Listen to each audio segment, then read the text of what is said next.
మహాగణాధిపతయే నమః. ఓం గురుభ్యో నమః. ఓం శ్రీమాత్రే నమః. పరమేశ్వర స్వరూపమైనటువంటి జ్యోతిష, వాస్తు మరియు ఇతర అనేకమైనటువంటి శాస్త్రములను మనకు అందించినటువంటి మహర్షులకి నమస్కారం. హయగ్రీవ హయగ్రీవ హయగ్రీవేతియో వదేత్ తస్య నిస్సరతే వాణి జన్మకన్యా ప్రవాహవత్.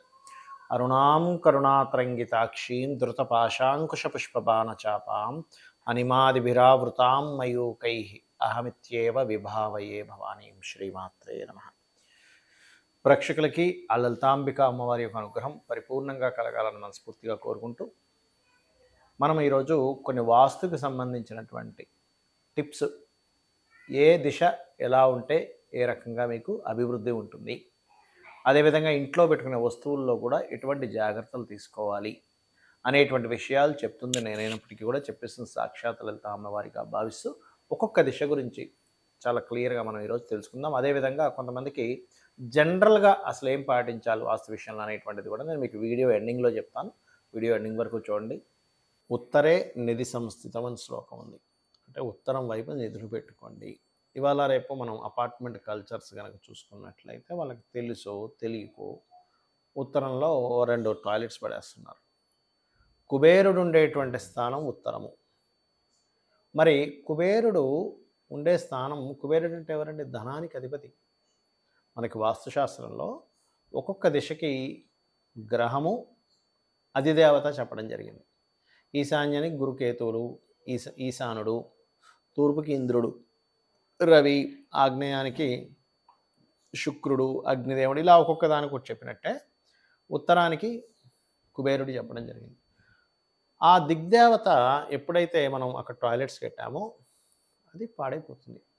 అలా కాకుండా ఒక్కోసారి అక్కడ ఎల్లో కలర్స్ వేస్తారు, రెడ్ కలర్స్ వేస్తారు, తెలియక కలర్స్ కూడా దాని యొక్క ప్రభావాన్ని చూపిస్తుంది. కాబట్టి పొరపాటును కూడా ఉత్తరం మొత్తం అంటే ఈశాన్యం దగ్గర నుంచి ఆల్మోస్ట్ వాయువ్యం వరకు వైట్ కలర్ ఉండేలాగే చూసుకోండి. పొరపాటును కూడా మీరు వైట్ ఉండొచ్చు, లైట్ బ్లూ కూడా ఉండొచ్చు, పర్లేదు. కానీ white is most powerful and మంచి ఫలితాలు ఇస్తుంది. నేను చాలా ఇల్లులు చూశాను వాస్తులో. చూసినప్పుడు వాళ్ళకి గతంలో ఒక ఇంట్లో ఉండేవారు, చాలా చక్కగా సంపాదించుకుంటారు. తీరా ఒక మంచి సొసైటీలో మంచి పెద్ద పెద్ద అపార్ట్మెంట్స్లోకి వెళ్ళి అక్కడ ఇల్లు తీసుకున్నప్పుడు ఒక 4 బెడ్రూము 5 బెడ్రూమ్ పెద్ద పెద్ద ఇల్లులు ఉంటాయి. అప్పుడు అక్కడ ఏమవుద్దంటే సరిపోక, అంటే బాత్రూమ్స్ కట్టుకోవడానికి ప్లేస్ సరిపోక ఉత్తరంలో కూడా ఇచ్చేస్తుంటారు కొన్ని ప్రదేశాల్లో, లేదా తెలియకిస్తుంటారు. అలాంటి ఇళ్ళకి వెళ్ళినప్పుడు అప్పటి వరకు ఉన్నటువంటి వైభవం ఏదైతే ఉందో, ఎప్పుడైతే రాంగ్ స్టెప్ పడిందో అక్కడ కంప్లీట్గా అది ఇబ్బంది అవ్వడం అనేటువంటి స్టార్ట్ అయింది. కాబట్టి ఏంటంటే ఎప్పుడు కూడా ఒకటే గుర్తుపెట్టుకోండి, ప్లేస్ ఏదైతే ఉంటుందో ఆ ప్లేస్ని బట్టి దాని యొక్క ప్రభావం, అంటే మొత్తం ఇంటిలో ఎక్కడ మనం ఏం చేస్తున్నాము యాక్టివిటీస్ మోస్ట్ ఇంపార్టెంట్. కాబట్టి కొంతమంది అంటారు, ఏమండి మాకు అదొకటే బాత్రూమ్ ఉంది కానీ మాకు ప్రాబ్లమేటిక్గా ఉంది అన్నప్పుడు ఇంక దానికి బ్లూ కలర్ పట్టీ కానీ, లేదా అట్లయితే వైట్ కలర్ పట్టీ కానీ, ఐరన్తో కానీ అల్యూమినియంతో కానీ ఒక పట్టీలాగా దాని చుట్టూ వేసుకోండి.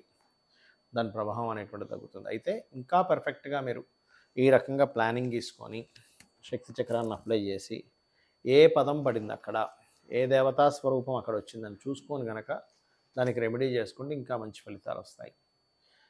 ఉత్తరంలో ఎట్టి పరిస్థితుల్లో మీరు టాయిలెట్స్ లేకుండా వైట్ కలర్ ఉండేలా చూసుకొని అక్కడ ఒక చిన్న లాకర్ లాగా అరేంజ్ చేసుకొని అందులో మనీ కనుక పెడుతున్నట్లయితే ఖచ్చితంగా ఫైనాన్షియల్ గ్రోత్ అనేటువంటిది పెరుగుతూ ఉంటుంది.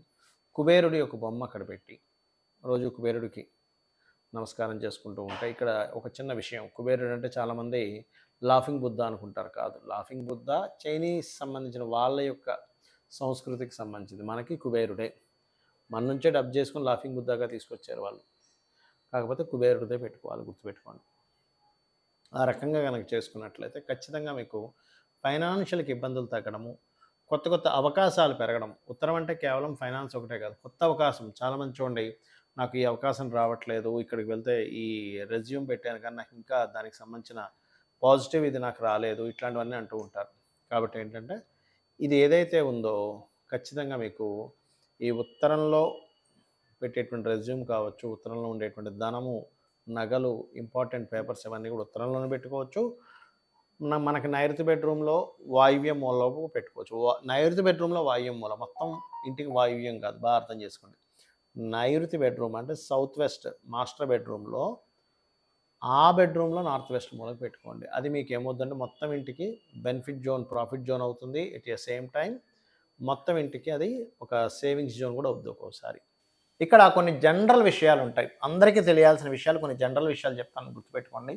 మనం ఏదైనా ఇంటికి వెళ్తున్నాము అంటే ఫస్ట్ మీరు చెక్ చేసుకోవాల్సింది పాయింట్ నెంబర్ 1, మీ పేరులో ఉండేటువంటి మొదటక్షరాన్ని, ఇంటి డైరెక్షన్ని వర్గు క్యాలిక్యులేషన్ చేయాలి. వర్గు నిర్ధారణ అంటారు దీన్ని. ఆ వర్గు రీత్యా అది రెంటల్ హౌస్ అయినా ఓన్ హౌస్ అయినా మీరు తీసుకునేట్టు, లేదా ఖాళీ స్థలం అయినా మీ పేరుకి వర్గు అంటే అన్ని డైరెక్షన్స్ మంచివే, all directions is good as మన వాస్తుపరంగా. కానీ మీకేది పనికి వస్తుంది ఎలా అంటే చూడండి, ఇప్పుడు మనకి బట్టల షాప్కి వెళ్తాం, రకరకాల సైజెస్ ఉంటాయి, అన్నీ మంచి చొక్కాలే, అన్నీ మంచి ప్యాంట్లే, కానీ మీకు సరిపోయే ప్యాంటు, మీకు సరిపోయే చొక్కా వేసుకుంటారు, మీకు సరిపోయే చెప్పులు వేసుకుంటారు. అంతేగాని మీకు 8వ నెంబర్ అయితే 9వ నెంబరో 10వ నెంబరో వేసుకోం, ఎందుకు? అది మీకు సెట్ కాదు.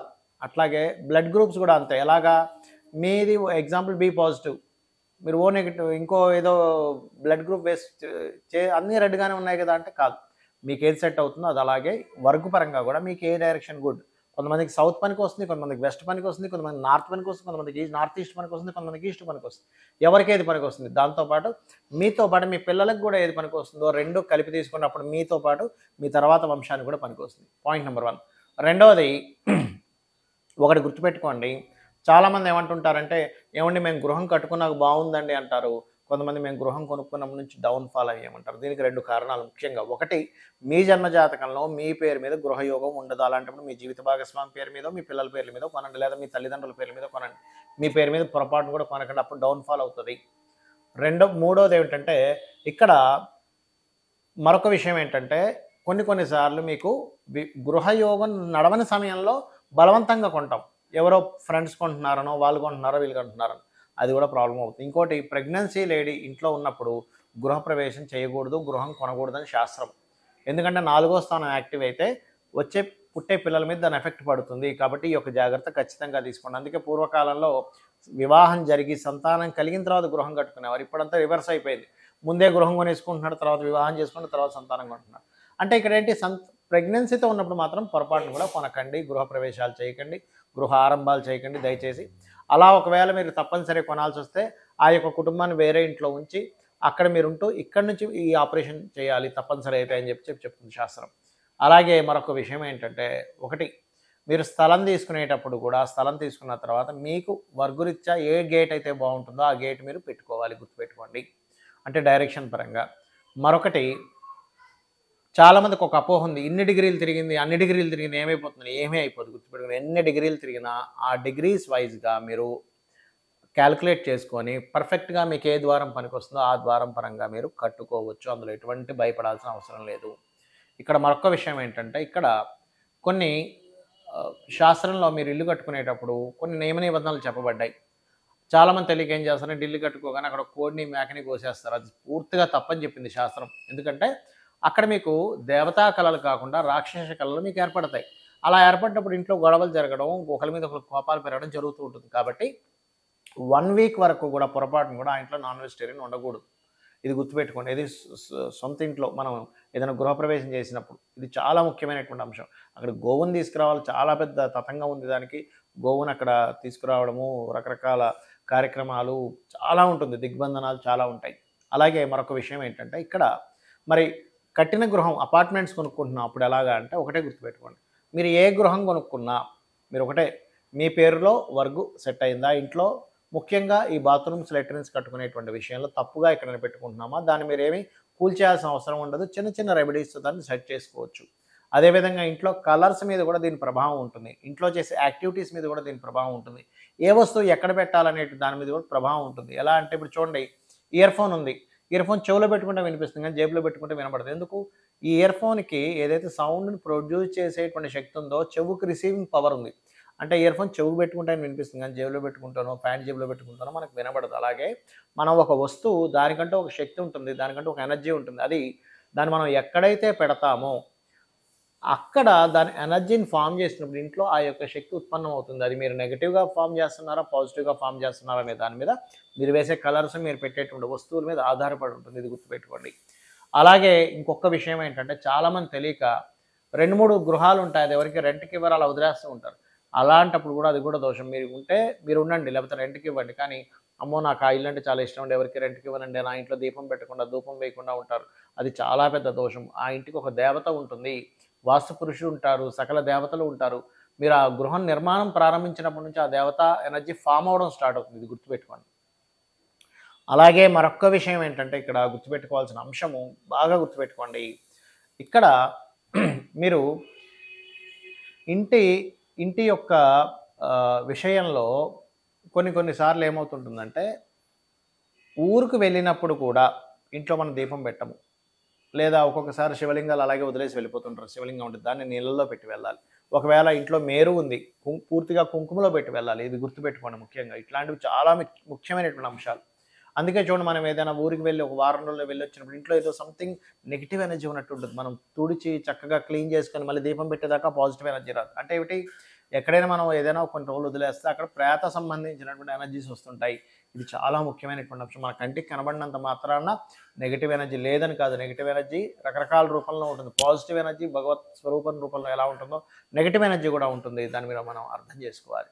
ఈ రకంగా మీరు వాస్తు అంటే ఏదో కూలగొట్టేసేయాలి, విరగ్గొట్టేసేయాలి అనేటువంటి కాన్సెప్ట్‌లో కాకుండా చాలా చక్కగా వస్తువు అంటే వస్తువులను ఎక్కడెక్కడ పెట్టుకోవాలి, కలర్స్ ఏం వేసుకోవాలి, ఇంట్లో ఎలా వెలుతురు రావాలి గుర్తుపెట్టుకోండి. ఇంకొక ఆఖరి విషయం ఒకటి చెప్పి నేను మీకు ముగిస్తాను. నైరుతి గది ఎప్పుడూ కూడా ఎక్కువ వెలుతురు ఉండేలా చూసుకోకండి. నైరుతి గది చాలా తక్కువగా ఉండాలి. ఈశాన్యము, ఉత్తరము, ఆగ్నేయము ఇవన్నీ కూడా ఎక్కువ వెలుతురు ఉండాలి. నైరుతి గదిలో ఒకప్పుడు మనకి పూర్వం నైరుతికి ఒక చీకటి గది కట్టేవారు. ఎందుకంటే నైరుతి ఎంత చీకటి గదిగా ఉంటే అంత ఎనర్జీ బావుంటుంది. ఇప్పుడు చిన్న ఎగ్జాంపుల్ చెప్తాను చూడండి. ఇప్పుడు మన బాడీ ఉంది. మన బాడీలో ఎక్కువ లైటింగ్ కళ్ళకి చూడం. ఎందుకు? ఎక్కువ లైటింగ్ కళ్ళకి పెడితే కళ్ళు ఎఫెక్ట్ అవుతాయండి అంటాం. ఏమైందండి అంటే కాదు. ఎందుకు? ఈ కళ్ళు సెన్సిటివ్. అట్లాగే అక్కడ పితృదేవతా స్వరూపాలు ఉంటాయి నైరుతిలో. అక్కడ ఎక్కువ వెలుతురు ఉండకూడదు. ఈశాన్యంలో దేవతా స్వరూపాలు ఉంటాయి, జ్ఞానాన్ని ఇచ్చేటువంటివి. అక్కడ ఎక్కువ వెలుతురు ఉండాలి. సో ఇది వాస్తుశాస్త్రంలో చాలా స్పష్టంగా, క్షుణ్ణంగా చెప్పినటువంటి అంశాలు. ఇవి పాటించి మీ యొక్క జీవితాన్ని ఆనందమయం చేసుకుంటారని, ఆ యొక్క అమ్మవారి యొక్క అనుగ్రహాన్ని మీరు పరిపూర్ణంగా పొందాలని, పొందుతారని మనస్ఫూర్తిగా కోరుకుంటూ శ్రీమాత్రే నమః.